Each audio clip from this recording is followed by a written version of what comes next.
Hello everyone! Today we're bringing you a brand new episode that we're sure you'll all enjoy. Don't forget to subscribe to the channel and turn on the notification bell so you never miss any new content, because we post a fresh and exciting episode every day. Now, let's get started with the video.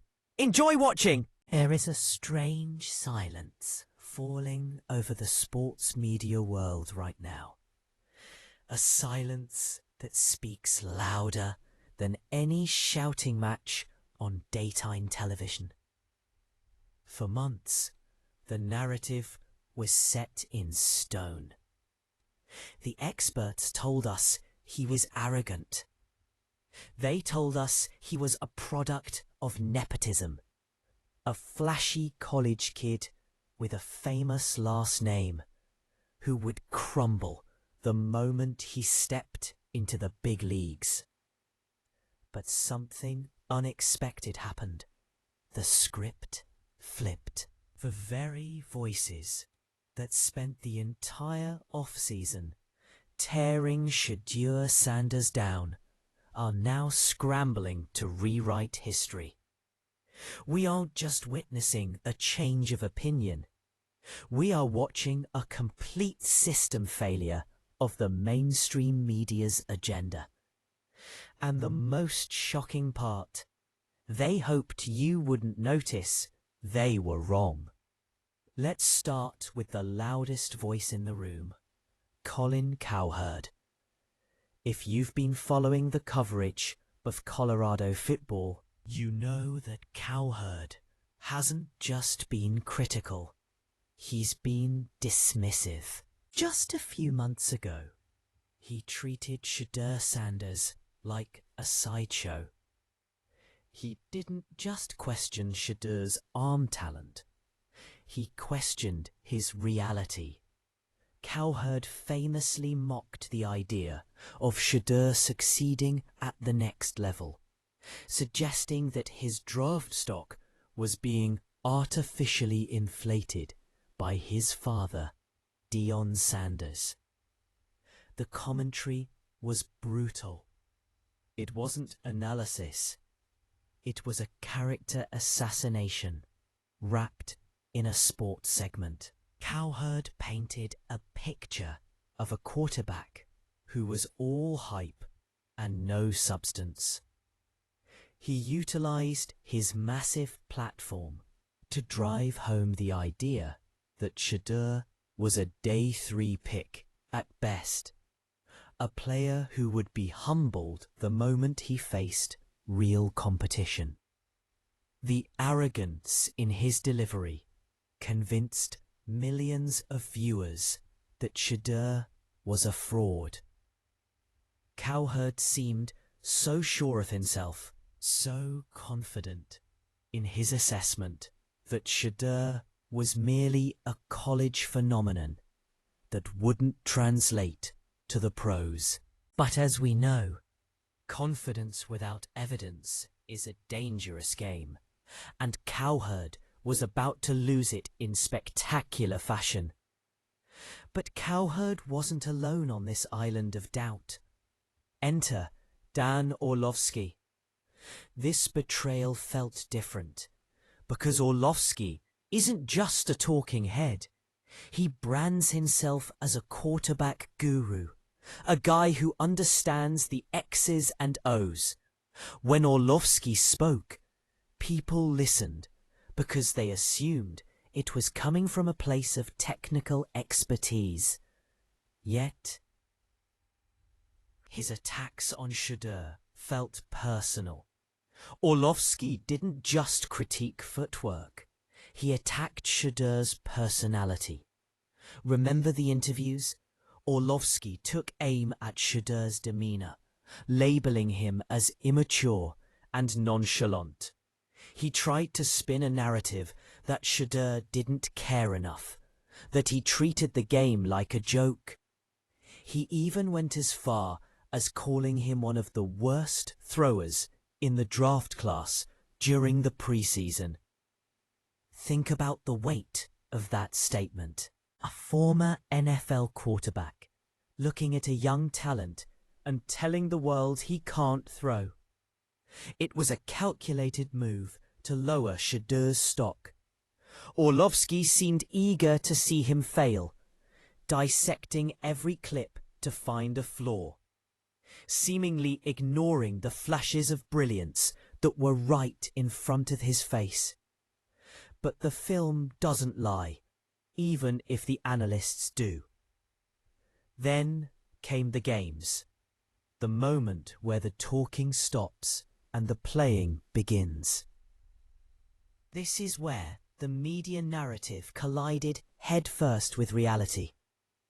Despite an offensive line that leaked like a sieve, despite missing key starters, and despite the immense pressure of the entire world waiting for him to fail, Shedeur Sanders did the unthinkable.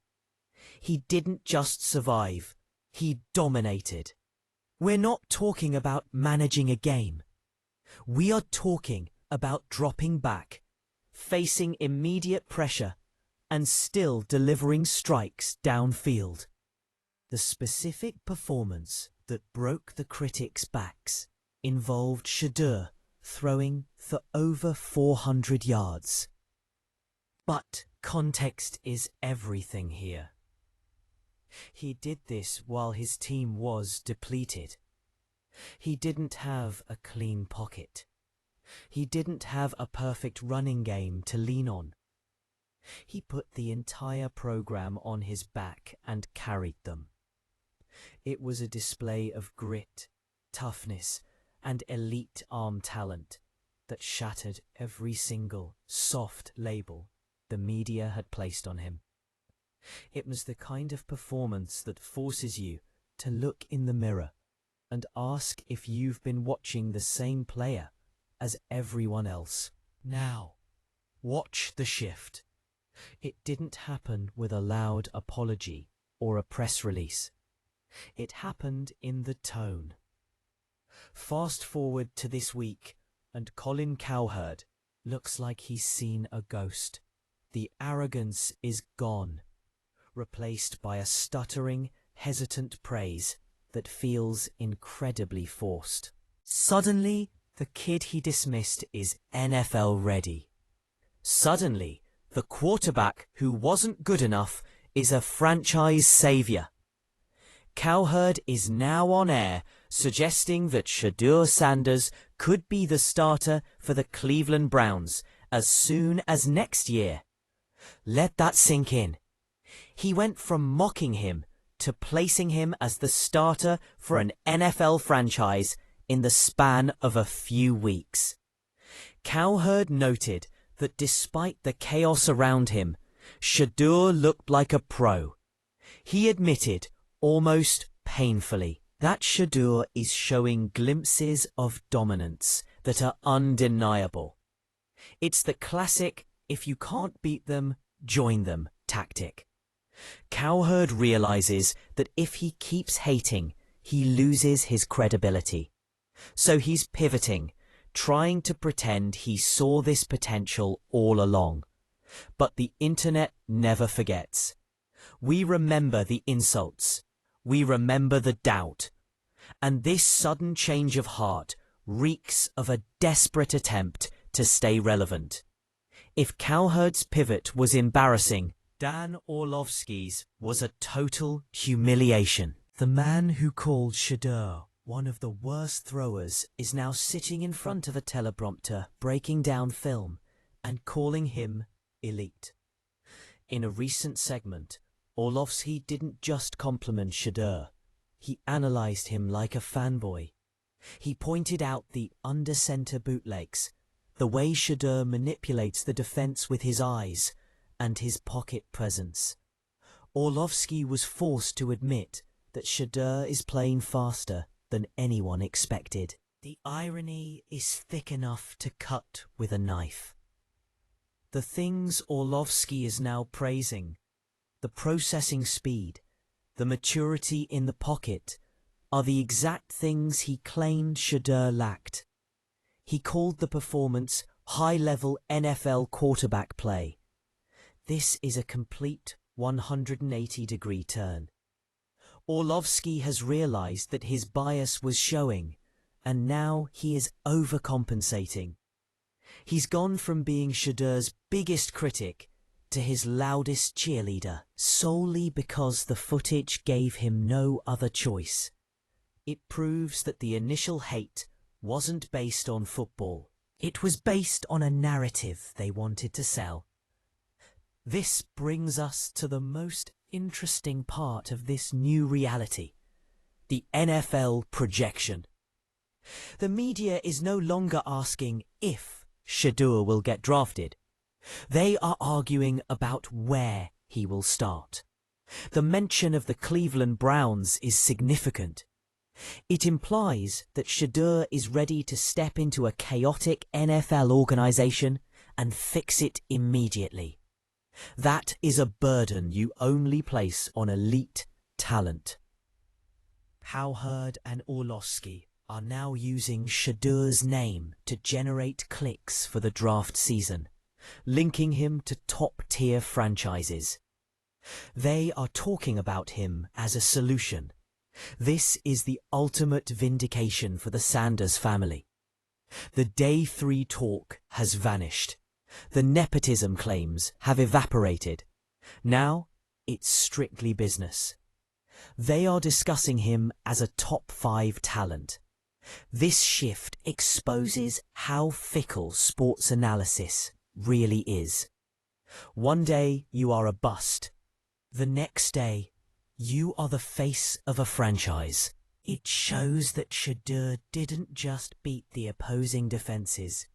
He beat the media cycle. He forced them to respect him by being so good that ignoring him became professional suicide for these analysts. In the end, this isn't just a story about a quarterback playing well. It's a case study in poetic justice. Shedeur Sanders took the high road.